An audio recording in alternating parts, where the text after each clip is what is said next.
Hi Pioneers! Today I want to talk about the Pi Wallet. The Pi Wallet will be an important milestone to enter Pi's third phase, also known as the mainnet. According to our recent announcement, rather than delaying the launch of mainnet until the entirety of Pi's utility and the entire app's ecosystem is built, we decided to independently launch mainnet as soon as possible and concurrently work on Pi's utility and ecosystem without having one blocking the other. Now, going to mainnet has a few requirements, and here are four important ones, but there may be more. 1. Producing a robust testnet since its nodes will transition to mainnet. The core team is working on this along with the node candidates. 2. Iterating and improving the blockchain algorithm. The core team is working on that. 3. Creating the Pi crypto wallet for pioneers to receive their mainnet Pi. We are also working on this, and today we'd like to ask you for some feedback relating to its design. 4. KYC. KYC is needed for regulatory reasons, but it's also going to help remove any fake accounts that our algorithms may miss. This will be the topic of an upcoming announcement, and just to give you a quick preview, the goal is to not leave any real pioneers behind. So let's talk about the Pi wallet now and our question for the day.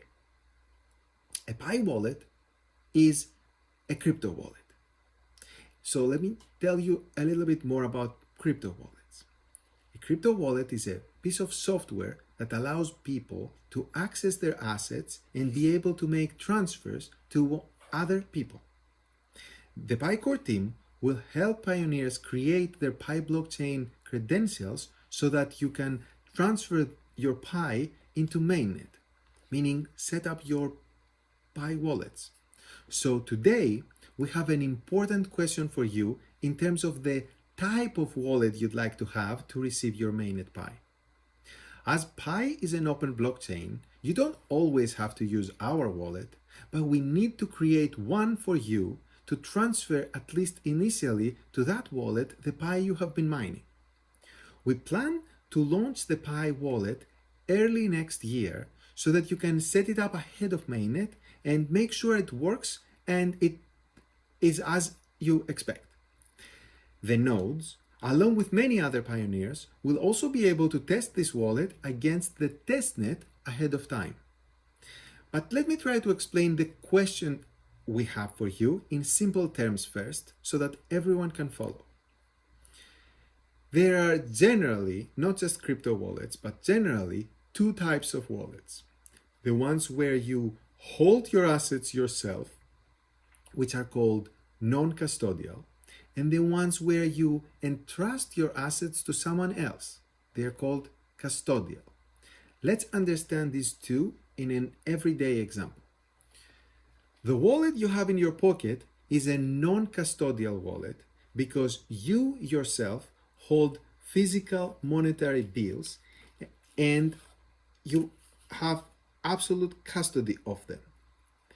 The wallet in your pocket, though, even that one, contains a reference to a custodial wallet, which may look like this.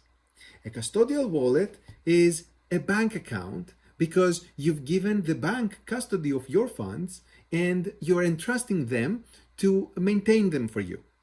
Now, that's why banks try to be very secure and avoid their servers getting hacked, because you could potentially lose funds if someone hacks their servers. Or if a bank closes down, you could also potentially lose funds. Another example of a custodial wallet is when you put your money into a cryptocurrency exchange. And the way that it works is that, at least for centralized ones, you give them custody of your funds and then they help you make transactions inside. Now, if the exchange gets hacked, you may lose assets, which is something that has happened in the past.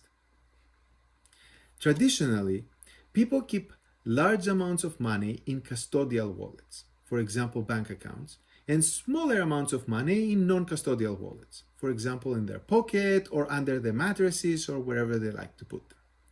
That's because there was, until the cryptocurrencies came along, no other option. So it was hard for someone to maintain a large amount of money in a non-custodial way, because they would have to hide chunks of bills in their homes. Now, with cryptocurrencies, it's the first time in the history of humanity where a single individual can hold a large amount of money by themselves without giving custody of their funds to any intermediaries. And here's how it works. A crypto wallet is essentially constructed using a secret password that is called private key.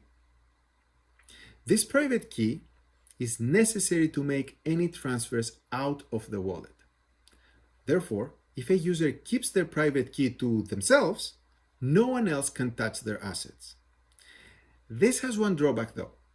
If the user forgets their private key, there is no way for them to access their assets anymore. There is no bank customer support line that they can call to ask for a password reset, or there's no branch to go and visit with 2 forms of ID and prove that they should have access to those assets. So the question we have for you right now is, what kind of wallet do you want the core team to build for receiving your Pi when we go to mainnet? Your feedback will help us design a wallet that fits the needs of most pioneers. And in any case, keep in mind that one of the core design goals of the Pi wallet and in general the Pi core team is to make the software we make as accessible and as easy to use, regardless. We want your independent opinion on this, but as the core team, we actually prefer pioneers to have the non-custodial option, where you have 100% control of your assets. Having said this, we understand that some people may find this option complex, or they may be afraid of losing their private key. So we'd like to hear your opinion about what to do. In any case, we will try to make the wallet interface as intuitive and as simple as possible for people to understand and use it. So tap on the survey link on the home screen of Pi app today to let us know what you think. Bye.